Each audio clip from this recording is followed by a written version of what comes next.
నమస్కారం ఘంటారావానికి స్వాగతం. ముందుగా ప్రధాన అంశాలు. భూభారతిలో 10,000 కోట్ల విలువైన కుంభకోణం జరిగిందన్న బీఆర్ఎస్. అక్రమంగా 22,000 లావాదేవీలు జరిపారని ఆర్ఎస్ ప్రవీణ్ విమర్శ. తాడిచెర్ల 2 బొగ్గు గనులు సింగరేణికి ఇచ్చే యోచన. నష్టాల్లో నుంచి కోలుకునేందుకు అవకాశం ఉందన్న కిషన్ రెడ్డి. కాంట్రాక్టు అవుట్సోర్సింగ్ ఉద్యోగుల సమస్యలపై సీఎం సమీక్ష. 1వ తారీఖునే జీతాలివ్వాలని ఆదేశం.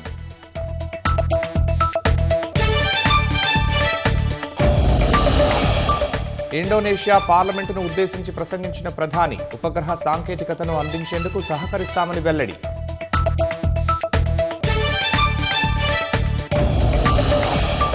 వయనాడ్ జిల్లాలో కొండ చర్యలు విరిగిపడి ఒకరు మృతి. గల్లంతైన 7 కోసం ముమ్మర గాలింపు.